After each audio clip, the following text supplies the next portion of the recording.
Alrighty, we're rolling lights. Give me some lights. Yeah. Oh yeah.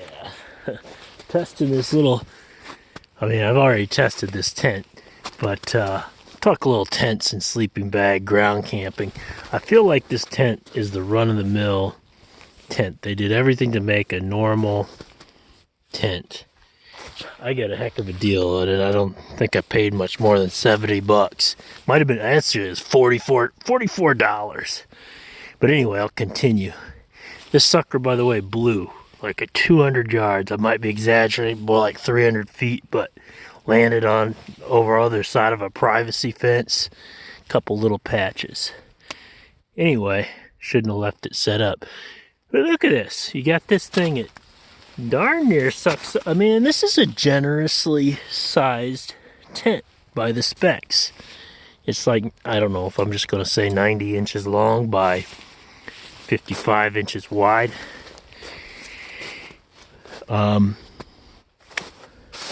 Then just setting up the tent.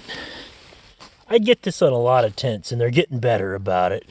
But I'm like reaching under the slush and snow trying to connect the fly to the tent. So you can set up a tent, you kind of stake out the tent part on the ground. I usually kind of stake one and then go diagonal and stake another. And the good ones have a little adjuster here so you can kind of pull it. But then a lot of them still are, just because they quote reliability. You gotta kind of fish under the slush and you're trying to stick a tiny, I don't even know if you can see it. It's a tiny little hole. A little end of the pole comes through there, and I really fish for that one over there.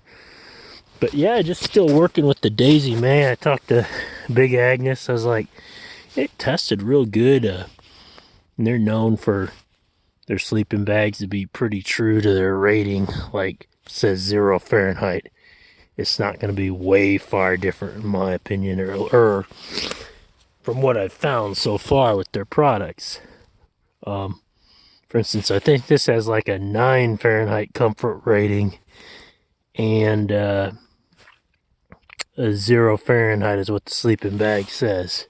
They call I thought they called the sleeping bag the mother of comfort. I was like, they call it the mother of comfort. And Big Agnes, super nice guy I was talking to, Taylor maybe. He's like, no, they call Big Agnes the mother of comfort. But, you know, like for me, this large woman's fits nice. It's like stepping into luxury from the tighter mummy bag I have that I use in the hammock a lot, the Magma. By the way, the Magma's got some nice sizes available now too. But I like to think they're listening, the companies. It's got the nice wide pad here. I'm considering going from Thermarest to trying the Nemo pads. Some of them are on sale. They got their newest designs in, but either way, they have that valve like. I was talking to Cooney, this guy that hikes with me sometimes, and he's like, man, I hate it how you have to roll them up and it takes forever for the air to leak out. And yeah, those ones where you just have the quick deflator, nice. I'm talking about that, you know, that pad. Just got the one valve, super reliable. I've got 2 others like this, like that pad. But yeah, we'll see how it does in the humidity. I don't think it's really going to get too cold tonight for this sleeping bag. I mean, it's definitely going to get its hovering around freezing level type of thing, mist, fog, humidity, so it should be pretty good. As far as the tent goes, it's proven itself already. I mean, it's just like any tent, it's a little bit, I'd prefer the little poles separate, which it is, and it's all same rectangle rather than skinnier on one side, bigger than the other.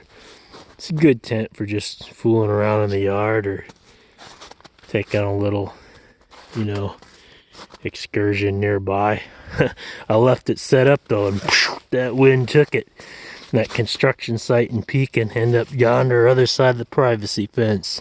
Still works.